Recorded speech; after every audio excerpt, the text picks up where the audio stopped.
All right, we're back here at the Pratt Pack offices, getting ready to head to the Brighton Hot Dog Shop to talk a little sports. But very intriguing today. We've all been following Attorney General Jeff Sessions' testimony. His opening statement, Attorney General Jeff Sessions prepared these remarks to deliver to the Senate Intelligence Committee hearing today. Thank you, Chairman Burr and Ranking Member Warner, for allowing me to publicly appear before the committee today. We're just going to summarize this for you. I appreciate the committee's critically important efforts to investigate Russian interference with our democratic process. Such interference can never be tolerated, and I encourage every effort to get to the bottom of such allegations. He goes on to talk about how he never had any meeting with any Russian ambassador. He talked a lot about Comey's testimony, and he kind of even used the word scurrilous as far as these allegations are concerned, and he talked about why he recused himself as well.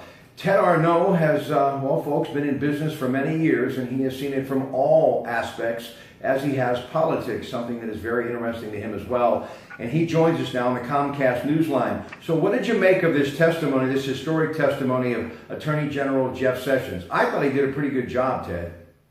I think he did a good job, and I think what he came across, not so much technically great, but as a genuine individual, and I think he is. I think, you know, he's not the most polished politician, nor the most polished interviewer or person to testify before Congress, but I think he came across as a really genuine guy.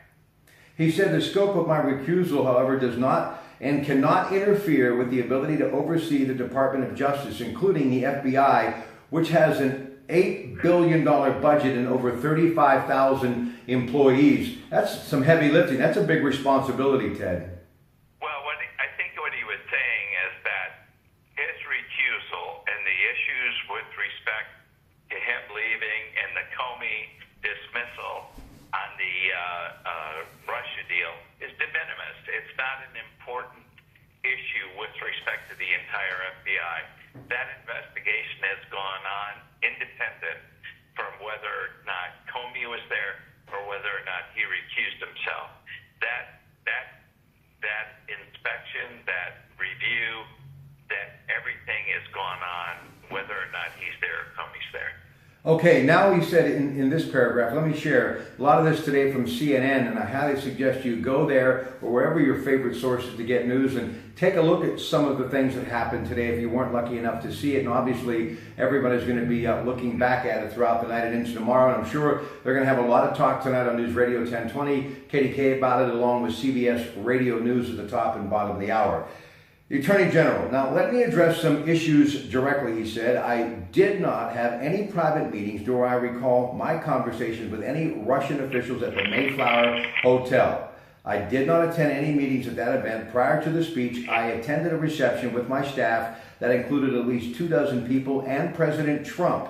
Though I do recall several conversations I had during that pre-speech reception, I do not have any recollection of meeting or talking to the Russian ambassador or any other Russian officials.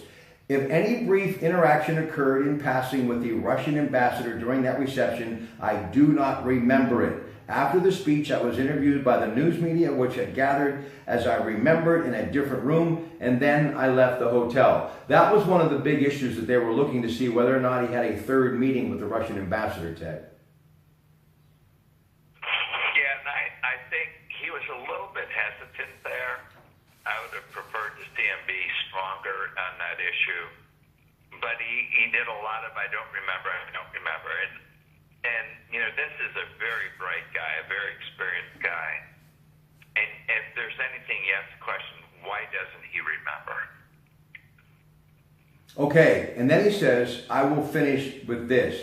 I recused myself from any investigation into the campaigns for president, but I did not recuse myself from defending my honor against scurrilous, there's that word, and false allegations at all times throughout the course of the campaign, the confirmation process, and since becoming Attorney General. I have dedicated myself to the highest standards.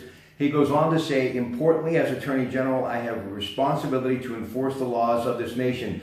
So he was making it very clear he has a job to do, and he's going to stay on course and stay focused on getting that job done, Ted. And Rob, I think that's the important thing. This is an honorable individual, and to have him torn apart